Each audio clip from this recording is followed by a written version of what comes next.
it's us again. Yep. We're back. Not even hungover or nothing. No. That was a fun show last night. I can't believe we talked about the fucking Warrens for 5 hours. Well, we didn't talk about the Warrens for 5 hours. Telling you, man. We talked about the Warrens for maybe an hour and a half, and the rest of it was just like our regular bullshit. Probably was. I kind of forgot how the show went. I think it was fun. Yeah. It was fun, right? Yeah. I thought it was fun. I had a good time. Yeah. Fucking audience comments were fucking funny. Yeah, it was, well, you know, it's like a funny That's topic. about half the show is the shit you guys fucking tell me. Yeah. Yeah. Oracle says, nice necklace, Jenny. Thank you. Yeah, it's H.P. Lovecraft. Yeah. I don't wear it that much because it hangs down kind of low, and I always have to, like, kind of pull it up, and it's a pain in the ass. Like that shit hanging down kind of low. Yeah. Hanging down kind of low. Gotta get you these fucking more, like, low-hanging dresses. Get those fucking views up high again. Well, we'll see how it comes out with my Halloween costume. That's supposed to be like real, but I don't know how it's gonna fit. So I got part of my Halloween costume, man. Yeah. Got this fucking set of Dickies fucking overalls. Yeah, like coveralls. Yeah, they were like the deluxe ones, fucking with the zippers and all the pleats and shit. It looked like the ones he was wearing in the movie. Yeah. That bitches were like $50. How are you gonna do that? How are you gonna do the what's that word that I forgot what it was? The things on his head. Oh, the electrodes, the electrodes. EKG? Yeah. I saw how they did it. It was just fucking regular electrical wire. Oh yeah, we got a bunch of that. With eyes. Oh, yeah, okay. eye connectors on the end of them. And then he took round Band-Aids and cut a slit in them so he could put the eye connector in there. That's all that was. It wasn't a real EKG. Well, yeah. Things. It was something special effects made up. Okay. And it just kind of went up into his hair. Into his crazy ass and Willy Wonka hair. Yeah. Stood up. He had a glove on. Yeah. And the makeup. He had all that fucking red accents underneath his fucking eyes and his mouth like he was getting ready to fucking explode. Yeah, he was exploding. And see, that was some Oliver Stone, John Milius type stuff, you know, from the Hand. You know, at the end, the woman was talking about, you know, you're fighting back your primal urges, you know, and that was causing the fucking Hand to, you know, it's causing him to do shit. But was it? Or was it psychokinesis? Was it poltergeist? You know there wasn't a real fucking hand running around with roaches on it, but maybe there was. It supposedly came in through the fucking ventilation ducts. But the out is that she had released one of his hands. Right, so he could have gotten loose. He could have gotten loose. Right. You know, you're not... I mean, I haven't read the book, like I said, that it was based on, because we reviewed it a while back, and it's based on a book called The Lizard's Tale. Yeah. And I think, from what I know of the book, and, you know, I'm assuming, you know, what they did in the movie, is that that was just his perception. Right. Like, obviously there wasn't, like, a supernatural hand, like, running around killing people. It was just, like, that was how he perceived it. But was it a supernatural force? I don't know.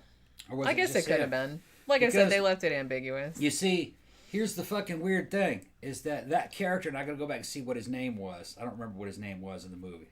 To me, that's just all Michael Caine. It's Michael Caine playing himself. Yeah. In all of his movies. He kind of does all the time. Yeah.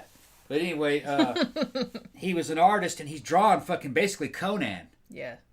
You know what I mean? Well, during that time, Oliver Stone was kind of working on Conan a little bit before that. You know, so there's a Conan Milius fucking Nietzschean fucking connection with the philosophy of the movie. I got to go back and see it again. Yeah. I want to see it again. Yeah. Louis said I would look awesome as the Bride of Frankenstein. I actually did think about doing Bride of Frankenstein. I have been the Bride of Frankenstein before. God, a long time ago, like before I met you even. Back in like the fucking late 90s. Mm-hmm. And it did come out like really cool. And I actually did it with my own hair, which was, it looked awesome. But then the next day I was like, why did I do that? Because I like teased it like really super big. And I was going to do it this year, but then I thought of like something better. Like, or, you know, I thought of something cool, like it was original that I wanted to do. Okay, so let's talk about this horrifying documentary that just dropped on Netflix, which is called American Murder, The Family Next Door. Now, even though I'm like a true crime junkie, I somehow had not heard about this case, even though it was all over the news, I guess, like back in 2018 when it happened, or 2017, 2018, whatever it was. But I hadn't really heard of it, or if I did, I just heard of it like very peripherally, and I didn't really know any of the details. So I would be interested to know, like, people that already kind of knew what happened in the case, if their perception of the documentary was different, because I was coming at it from like not really having any idea what was going to happen. You know what I'm saying? Yeah. But the interesting thing about this documentary, if you don't know, it's about the Colorado case. There's this dude named Chris Watts, and he had a wife named Shanann, and they had 2 daughters who were little. I think they were only like 3 and 4. And Shanann was pregnant with their 3rd child, which was a boy. And at some point, he decided, like, he started fucking around on her with this woman, Nicole, like, that he worked with. She was cute, too. Yeah. I'm going to chime in. I'm saying she was cute, too. It's weird. The mistress and the wife looked very similar. They looked very similar. You know? They were both cute. Was this cute woman worth all this trouble? No. Well, no. Yeah. This bitch was crazy. Yeah. Jenny's going to get into it. This was a crazy fucking case. Yeah, this dude was fucking crazy. And once I found out more details that Jenny told me after I watched the show, because I thought about it, I was like, man, what was motivating that guy? You know? And then once she told me more about it, which she'll probably tell you, I was like, this dude's a fucking jackhole. He seemed like... Something wrong with that dude. Yeah. He seems like a total narcissistic sociopath. And he also seemed like a black hole. Like, he seemed like a void. Like there was nobody there. Like a robot. Like there was nobody in there. He like came across like that. He was a lizard. You know how I was telling you, what? Not the David Icke lizard people, but I have seen some people that were fucking nuts, and it's like dealing with a lizard. It's like it's not a real person. Yeah. Like they're lacking consciousness or higher functions. That's what I said. I said it seemed like he doesn't have any inner life. Like there's nothing going on in there. It's like they're NPCs. Yeah. In a game. He came across kind of like that. Very empty-eyed and what? And just kind of drifting along. Yeah. He just wanted a new girlfriend, so he killed his wife, man, his kids. And his kids. Yeah. Those little babies. Yeah. It's like, I don't know. So the thing about it, so we went into it not knowing anything about the case. So it's like, even though I was suspecting from the beginning, I'm like, well, obviously he probably killed her, because that's, 90% of the time. 95% of the time, something like that. It's like, it's some very high percentage. Like when a woman gets killed like that, it's almost always like their husband, their boyfriend, their ex-husband, ex-boyfriend, something like that. So I figured it was probably him, but it's like, I didn't really know, like, because I didn't know the details. So it's like, so I'm kind of like watching it. I did like the way, this was directed by, she's a British director, Jenny Popplewell is her name. I like that they didn't go the route of like a lot of true crime documentaries that have like, it's just like talking head interviews like with people. The entire thing, it's almost done like a found footage movie, because there's so much, because Shanann, the wife, she worked for, and I don't think they mentioned this outright in the documentary, but she worked for a multi-level marketing company. And so she was online like all the time. She was like, on Facebook and like documenting like her whole life and her kids and everything, because that's what, so like a lot of people were just like, God, that's so obnoxious. Like, why is she like recording her whole life? But they encourage you to do that in multi-level marketing companies, because you are your own brand. You know what I mean? So it's like you're trying to like establish a personal relationship with like your clients and whatnot. This is probably the best documented, best recorded fucking murder case I've ever fucking heard. Yeah, they have all the dash cam footage or the police footage, like the body cam. Him trying to talk his way out of it. Him trying to say, I don't know what happened to her.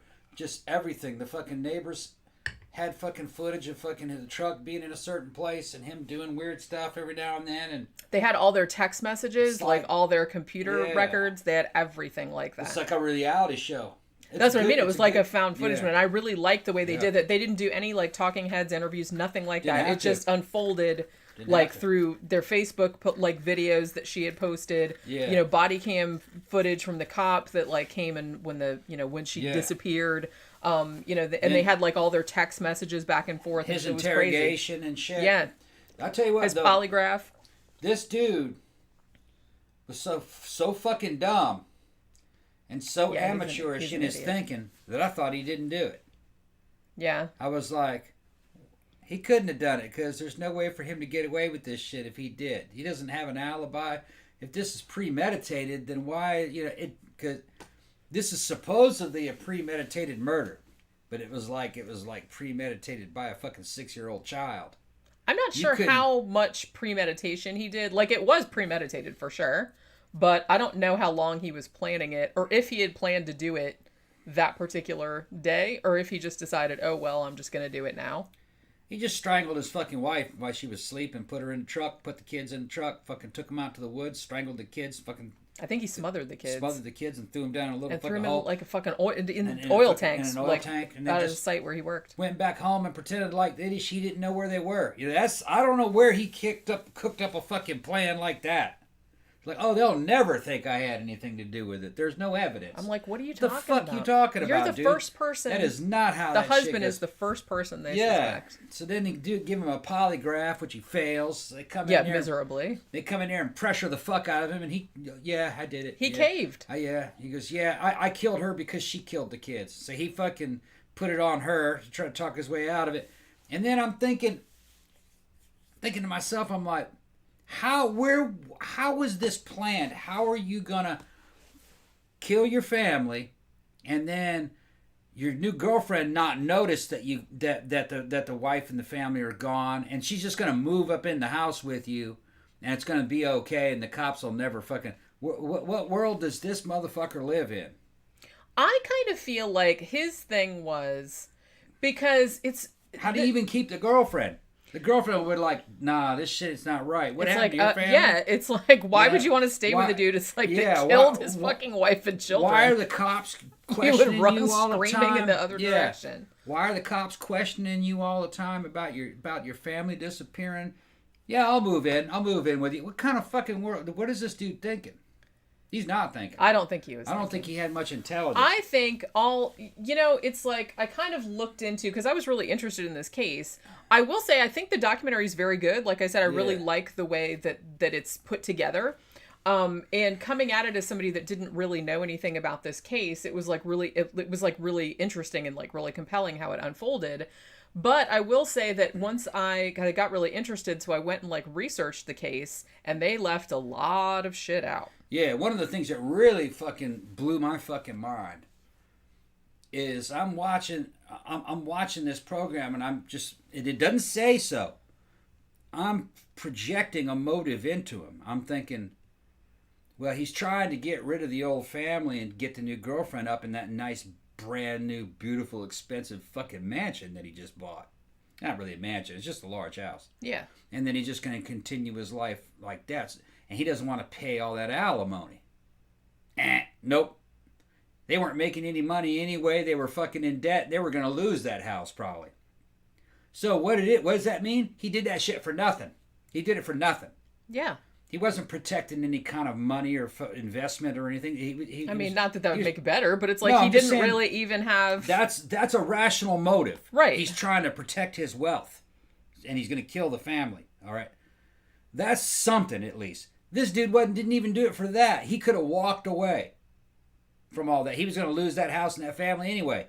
Yeah. So all that shit was for nothing. Yeah. It was all in his fucking head. All right. What lesson do we take from this?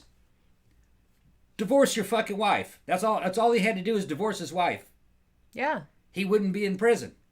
Because you know what I think it is? I'm not entirely sure. Like I said, I'm not in the dude's head or anything like that. But the more I thought about it, and then I read some other stuff about, and I read portions of his confession, because he did tell somebody that was writing a book about it later. Like he kind of told her everything that had happened. And I got the impression that he was one of those dudes, and this is why I said that he's like a sociopath, because he was so invested in his image as I'm this good guy, because Shanann, she had been married before. Her first husband was a piece of shit. She didn't even want to get into another relationship because she had been burned by the first husband. And so I feel like Chris Watts was kind of the kind of person that was like, well, I can't, like, my image as like the nice guy, the guy I rescued her. We have this perfect life that's like all over the internet. Like, we have this beautiful house, we have these beautiful children. It's like, she's always talking about like how happy they are and everything, all their wedding videos and all that other kind of stuff. And he's like, I can't, his image of himself as that guy was so important to him that he didn't want to be the person that left his family for another woman. Yeah. Because I feel like his image was more important than his family's lives were. It's ridiculous. He didn't want to be seen as the bad guy. Yeah. I mean, I really think that was his sole motivation. That's because for a long time, like, he denied like cheating on his wife. Yeah. Another thing I picked up from the dude is that he's very beta. His wife was the fucking dominant one in the relationship. Well, she was the go-getter. She made more money. She did all of it. He was kind of fucking beta around her. Huh? What? And I think the motherfucker really what motivated him partially is that he was a coward. He couldn't face her. I think that had to do with it, too. He was a coward. He couldn't face her that he was leaving. Because Mark says it right there. Normally when a dude does some crazy shit like this, he's wrapped up financially and there's all kinds of these fucking strings. You know what I mean? He's trying to protect a fucking shitload of money or a house or property. Mark says it right there. That motherfucker could have just bounced. He wasn't going to... He could have bounced and divorced her. And the thing about it is that him and Shanann were... I mean, Shanann was trying to save the marriage. Yeah. But, I mean, she'd asked him to go to counseling. But she knew that something was wrong. She knew that he was messing around. She had suspected it because he was acting strange. So it's not like... I don't think she would have given him a lot of trouble if they just said, look, we should separate. Because I think they were talking about it beforehand. When she got killed, when he killed her, she had been staying with, like, her parents in South Carolina for, like, 6 weeks. So it was almost like a trial separation. So it's not like it was coming right out of the blue. Yeah, and they were going to lose the house anyway. And they probably were. So there's no reason. He had no reason to fucking try to kill her to protect the house. It's just, you know what I mean? And save it for his new girlfriend. Just fucking stupid. Now he's going to spend the rest of his life in prison, and his fucking kids and his wife are dead. His ex-wife are dead. Yeah. And his kids look like they loved him, so it didn't make any fucking sense. Yeah, it was like the stupidest shit fucking ever. Stupid. I mean, and the thing about... I have to say, too, that the girlfriend, Nicole, was also kind of a piece of shit. I don't think that she knew he was going to kill them, but she for sure... I mean, because they pulled, like, all her computer records and all her phone records and everything like that, like, after. I'm surprised she didn't get charged with anything, like, obstructing justice or anything, because she totally, like, lied to the police for a little while. But she was Googling stuff like, how to get rid of her. No, I mean, one of the, marrying your mistress. She was, like, looking for wedding dresses, shit like that. Well, she was a homewrecker. Yeah, she Googled, do people hate Amber Fry, who was the mistress of Scott Peterson, who killed Lacey Peterson. That was another guy that killed his pregnant wife. Do people hate Amber Fry? And she also looked up Amber Fry book deal. So she's, like, looking to make some money out of this shit. Damn. It's like, so she was like a fucking viper also. Maybe there was some shit in that. She was recording that after or before the murders? After. I guess it was after. She wanted to know if she could make money off. If she could make money off of, like, hey, I'm the mistress of... I don't think she knew he was going to kill him, though. I don't think so either, but I do think that she's a shithead and that she's, like, looking to... I think she was just typical... make money out of it. I think it was a typical other woman type situation, you know what I mean? Fucking, she wanted that man, and she knew that the fucking ex-wife, that the first wife was going to go. But I don't think she knew he was going to kill him. Yeah, I think maybe they had talked about that they were going to separate. Yeah, and I think there's no telling what he told her, you know, in person. She might have thought that they were going to move into that house together, and that house was have totally paid for, and that he was able to fucking cover all the bills, and that, you know, that he was, for all she knew, he was financially very successful, because on the surface, it looked like he was. That's what I mean, and that's what's really creepy about this fucking documentary is because it's told so much through, like, you know, Shanann's, like, Facebook, like, all her videos and stuff like that. They look like this perfect life. They look like high end, high income. But then you find out, like, that all this horrible shit was going on, like, under the surface. So you can't, like, trust anybody's, like, it was a good episode. It was really good. It was weird because like we started watching it and I thought it was like a documentary series, but it's not. It's just like a standalone documentary. Oh, that's it's like an hour and a half. Oh, okay. Yeah, it's like I an hour thought and a there half was long. more of them. No. So yeah, that's what I thought too, because that's kind of Netflix's thing is they do like, 6-8 episodes, whatever, like about one crime, so they can kind of go into it. But now, like I said, I will say it's a good documentary. It's a good like introduction to the case, and like I said, it's super creepy the way that she put it together. The fact that it was all like this footage, because as I said, you can see, the shit happening like almost in real time, and how creepy it is that you never know like what's really going on like in people's lives, like because everything just seems like this facade.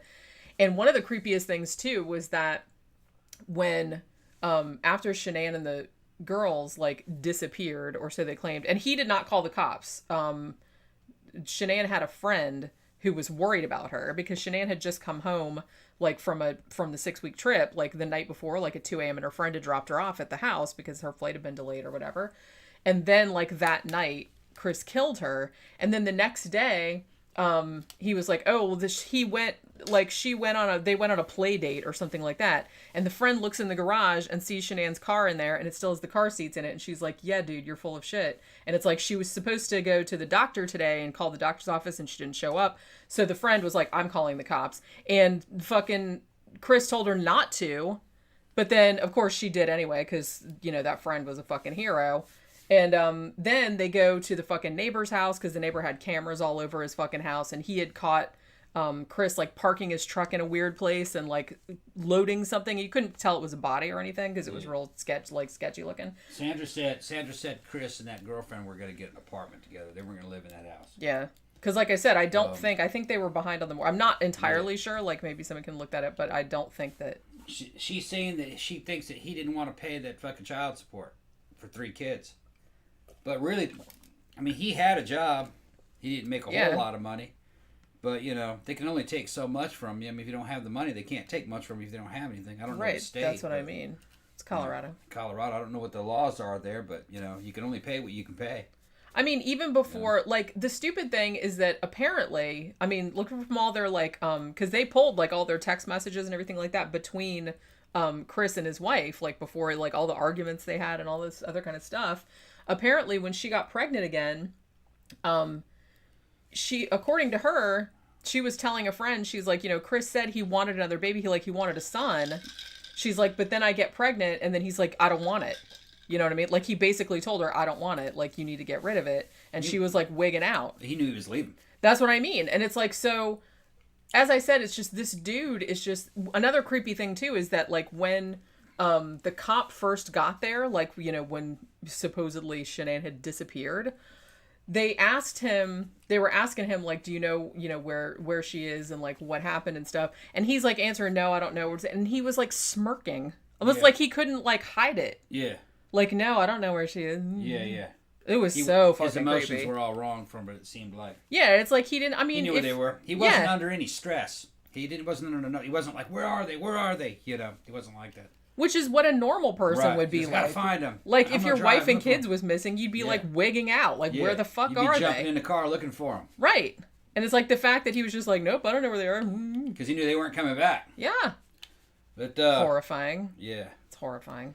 Yeah. Now, what was I going to say? I was going to say something more about him. There's just odd shit about him. It doesn't matter. I'll remember it. Yeah. Sandra was saying, I think Chris thought he had more time to get rid of evidence and get an alibi, but Shanann's friend came in between. He didn't expect the police to show up that early. Yeah, maybe that's what it was. Because the friend, whose name was also Nicole, I was watching another video about this earlier, and they called her Good Nicole and Bad Nicole, because that was the husband's girlfriend's name too. But, yeah, she was just like, she knew something was suspicious, like, right from the jump, and she was just like, no, man, this isn't right. I remember what I was going to say about the relationship between the new girlfriend and the old girlfriend. He had been with the wife for about 8 years. I think it was 8 years, yeah. And, like I said, he was fucking kind of beta. She looked like she kind of bossed him around a little bit. I kind of have a feeling that he met the new girlfriend, and I think she kind of looked up to him or something in a way, which made him feel fucking more masculine. So he's like, I'm going to be with this one. That's what I think happened. Maybe. And then he started getting back in shape. You know what I mean? Yeah. I saw his weights. That motherfucker didn't have but like 120 pounds on that bar. I thought you'd comment on Yeah, I was that. like, dude, that's like 120 pounds on that bar. If that. It says, you know. I really like, though, I have to say that I really love that the male cop, like, when they first brought him in, they're like, you're probably cheating on your wife because you suddenly, like, got all into fitness and everything. Which is, like I said, that doesn't necessarily mean that, but that is a very, very common thing that people that are cheating on their significant Well, he others saw do. her at work. Yeah. And then, you know what I mean? He starts aspiring to that. I think that And she pursued him. Yeah. He got an ego boost from it. Yeah. I'm going to tell you. She treated, most likely, all right, the pattern, knowing how guys are, she treated him better than the old wife. That's probably what happened. Yeah. So he's like, oh, I got to be with this one. Because he didn't seem to be a very strong personality. He couldn't see through things. He didn't, like I said, he's an NPC. Yeah, he didn't seem terribly bright. Not real bright. And then he doesn't really think this through. He's like, well, I'll just kill this family. It'll be all right. Yeah. I mean, where the fuck you coming? What are you talking about, dude? He's an idiot. You know what I mean? You're a fucking idiot. Even if you have a slim chance of getting caught and going to prison, you're going to take that slim chance for fucking going to life in prison when you can just do what everybody else does, just divorce your fucking wife? Divorce your fucking wife, man. You don't need to kill her. And then the kids? You're going to kill the kids? Crap. You need your ass beat. You need your ass beat bad. Well, I don't know what people will think of it. What are they going to think of you when your fucking wife comes up missing and your kids come up missing? They're going to know you did it, even if they don't know. Even if they can't prove it, they're going to go, man, you did that.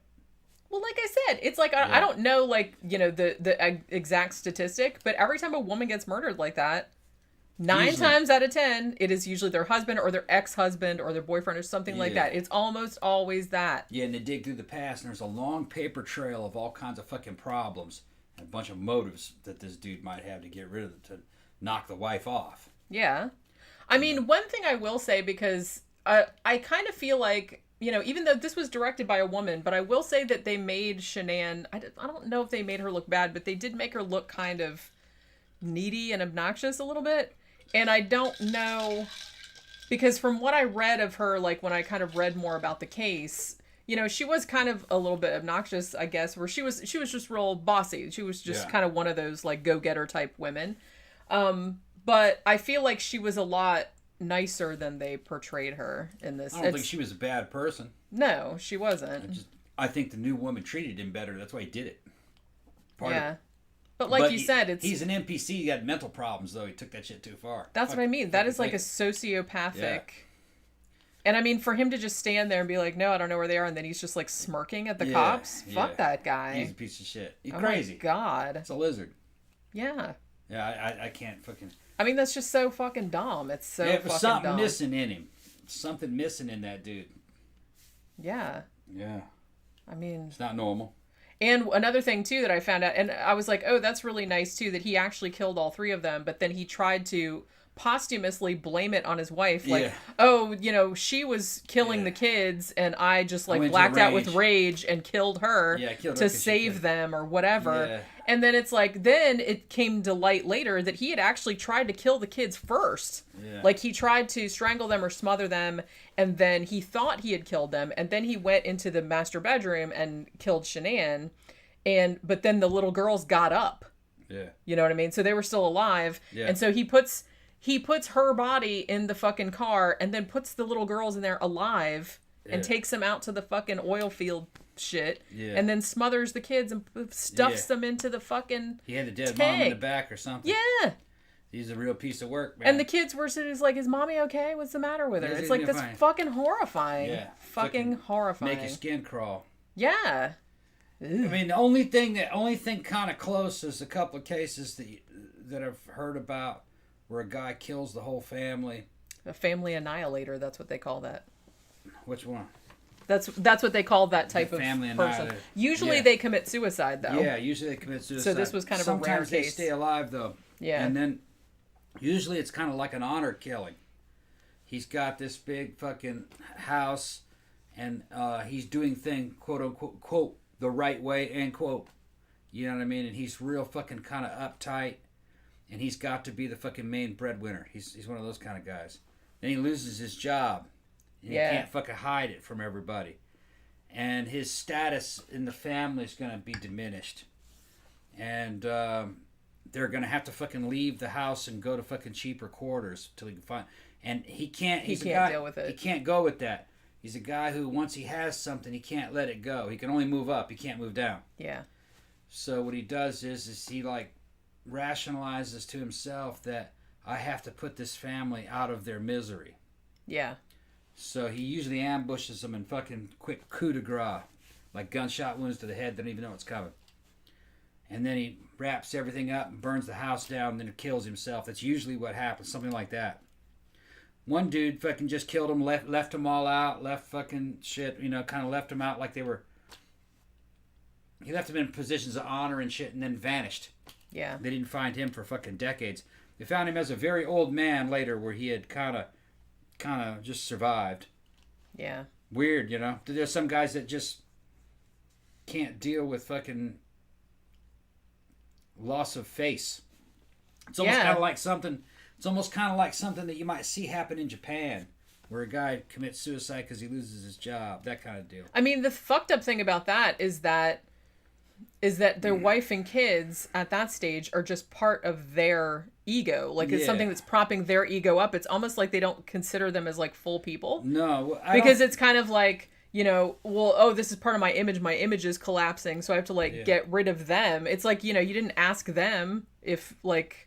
Well, maybe we can move to another place. It'll be fine. All this other kind of stuff. I think the dudes that do that are not fully fucking people. They're kind of lizard-like themselves. Yeah, like this dude. Kind of NPC-ish. And when they lose control of the situation, they just fucking try to abort everything. Yeah. You know what I mean? It's like, oh, well, I can't... if I lose my job, we'll lose the house, and then we'll be poor, and my kids will...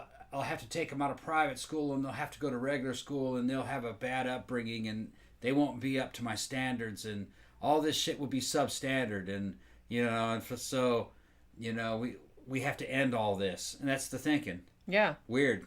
It is very weird. Yeah. I don't understand that mindset at all. Like I said, because you're taking all of their choice away. Well, maybe the shit would work out all right. You don't know. Yeah, it would. It probably would. He's just too uptight. Right. He's real super set in his ways. He's doing exactly what he was told, what he thinks is the right thing. And it's a big kind of like honor killing. And here's the weird thing is he sees the families as kind of like extensions of himself. Yeah, that's what I meant. That they're things that he created. Yeah. And that in order to protect them, he has to now kill them. Yeah. He has to protect them from a bad future. Yeah. But, like I said, it's like something you'd see in Japan where a guy kills himself because he loses his job. And the family's dishonored. That type of deal. Yeah. People get too wrapped up in that Get wrapped up in that shit. Yeah. Well, and the thing about it is most people are living their own lives. They don't give a shit about you losing your jobs. No one's talking about you. It's like, you know what I mean? Just do your own shit, man. Kind of comes from cultures where everything is set on rails and that everything happens according to a plan. Yeah. In other words, like a ritualized or a stylized lifestyle. Yeah. And those are pretty much gone. And if they ever existed. Not sure they actually ever existed. I mean, I kind of feel like this dude, Chris Watts, had a little bit of that. Because like I said, it seemed like his image was more important than his family's lives were. I guess. Like, he didn't want to look like a bad guy. He didn't want to look like, hey, I'm the asshole that left my pregnant wife I don't want to look like a bad guy, so I'm going to kill my family. Right, which makes him look like an even worse guy, because he is also a fucking idiot. Yeah. Clearly. Yeah, and really. they had all... Oh, another thing, too, that I forgot to say, that Nicole, the bad Nicole, girlfriend, another thing that she Googled was, can the police... pull up your deleted text messages or something like that. So it's like, these were not fucking master criminals that we're talking about here. They were like Googling pretty much like how to do this, that, and the other thing. Ridiculous. Like, am I gonna... Yeah, it's like, it's stupid. But yeah, so the thing that pissed me off the most was the shit that she Googled about Amber Fry and like the book deal and everything like that. Because that whole like fucking Lacey Peterson murder. I was like, yeah, stay classy, chick. I don't know what the fuck happened to her. Like I said, I don't know why she didn't get in trouble. Because, I mean, I don't think she knew anything about the murder, but like I said, they can do, like, for obstructing justice, that kind of stuff. I mean, I don't know why she didn't get in trouble, but whatever. What are you going to do? But yeah, so if you guys haven't watched it, it's a really good documentary. Like I said, they do leave a lot of stuff out, as I discovered when I went digging into the case a little bit more. It's weird because it's like really good documentary, but some of the stuff they left out, I think should have been put in there. You know what I'm saying? Because it, was germane to the case. But, it's a minor criticism. Other than that, I really liked it. And like I said, I liked the more found footagey kind of way that they did it. It kind of came across really cool. But that all you have to say? I just say fuck that dude. Well, yeah, I don't think anyone's going to argue with you on that score. Somebody said in there that fucking the one daughter saw the dad kill the other daughter, and then she goes, "You gonna do that to me?" And then he killed her. Yeah, that's some bad shit. I couldn't even do that to one of my cats. That's what I was. It's like, how the fuck can you do that to like a little kid that's like, yeah. Daddy, no, like it has a consciousness and is related to you. God damn. You have to be a fucking cold ass fucking. You can't read too much into it. You're dealing with a person that has some kind of mental fucking problem. Yeah. And that they're like a lizard. Some kind of brain fucking problem. To where, you know what I mean? And I come from a background where I totally understands dudes fighting each other to the death on some kind of fucking Japanese island, burning each other fucking to crisps with fucking flamethrowers and stuff. I can totally relate to that. You know what I mean? But I can't relate to anything like this. That's what I mean. It's like, this is like... Yeah, that would horrify every fucking soldier I ever fucking served with. To be like, whoa. And then those same dudes might be able to press a button and drop fire down on other people's fucking families while they're sleeping in their houses. You know what I mean? Like, they could do that, but they couldn't fucking do that to their own kids. They'd have a hard time doing that to somebody else's kids. You know what I mean? Yeah. Even the enemy's kids up close. Well, up close. Like, it's easier to do from pressing far a button away. And launching a missile. That's very different. Yeah, because you almost feel like you're like removed. You're kind of removed from it. You're just doing orders, and you're just fucking designating something to what the higher ups told you to do. And hey, this is my job. Take that rocket. But yeah, if they made them like get up in their faces. You're right. Go down there and go kill that family and go strangle that little girl. Those dudes couldn't do that. No, I would hope not. Yeah. I mean, most normal people would not be able to do that. Yeah. No fucking way. Well, here's another thing. Even the Nazis couldn't do that for the most part. That's what those concentration camps were all about. They put them in there and had capos do it, who were German criminals. Yeah. And then in the end, they were going to kill those criminals. That's who was running those death camps. Well, and like I said, that was a very like industrialized way. So it was a way of from it. Yeah, a way of like removing themselves from the equation. And the death camps weren't even in Germany. They were in other people's countries. They were in Poland. Yeah. So they were really trying to distance the Germans from it. And that was because they had these Einsatzgruppen before that, who were special action groups. They were just recruited from regular German policemen. They kind of militarized them and sent them into Eastern Europe to slaughter families. Usually captured Jewish families from the Jewish sectors of whatever town they took. They'd dig a big pit, shoot them with rifles, and then bury them. Well, it didn't work because the guys started blowing their own heads off. You know what I mean? Because they couldn't take it. Yeah. And these are Nazis. They couldn't take it. So that's why all those death camps were made. Yeah. Because their own people couldn't do that. So it makes you wonder, what kind of motherfucker can strangle his own kids like that? That's what I'm saying. And the creepiest thing to me, like, about this, was that the dude, he didn't have a criminal record. He seemed completely normal. Yeah. And he seemed like he just seemed like a regular, like, bland, upper middle class white dude. Yep, he seemed totally fucking just like regular plain ass motherfucker. And that's what I told him. I said, look, you can't trust anybody. Yeah, well, no. Holy shit. Well, just that dude was an anomaly. And you never know, though. That's what I'm saying. You never know. It's like just the most normal fucking milquetoast motherfucker walking down the street just, I'm going to strangle my wife and kids. Yeah, and then how do you go? And after I get this done, I'm going to get me some pussy after this. Yeah. And that's what he's thinking. And the fact that he actually thought that, like... And that he thought that girlfriend... That the girlfriend was going to... I mean, she, like I said, she sucked too. Anyway. But... Yeah, I'm like... I'd be like, you killed him, didn't you? Yeah. And he'd be like... Oh, I didn't know. He's like, yeah, come here, baby. No. Yeah, eventually he would have told her. He was, I killed my wife and kids for you. Eventually, it would have gone to that. He would have fucking spilled his And guts. if he had got away with it, and it's like if she pissed him off, he would have killed her too. Yeah. She would have ratted him out eventually. God damn. Ugh. She probably would have ratted him out as soon as he said that. That's fucking creepy as shit. Like I said, you can't... Just normal looking dudes walking down the street one day and all of a sudden... Terrifying. But yeah, so it's on Netflix if you want to watch it, at least in the US. I don't know if it is in other countries, but yeah, it's like a fascinating case. And like I said, it was like a huge like media sensation, and somehow I didn't really know anything about it, so I didn't really know where it was going. I mean, like I said, I kind of like figured when I saw that fucking smirk that I was like, oh, he totally did it. But I I didn't know the outcome, so it was like kind of cool, but to watch the whole thing unfold because I didn't know exactly what was going to happen. But yeah, it's good. Like I said, they leave a lot of stuff out. So if you're interested in the case, you probably want to go and like read a whole bunch of other shit. And all the footage that they put in the documentary, like all of the, his polygraph tests, like all of his, all the body cam footage and all that, the entire shit is on YouTube. So if you want to watch like the whole like unedited, all the body cam footage, all the him getting interviewed, his polygraph and stuff, you can see the whole thing. It's all on YouTube. I saw it earlier today.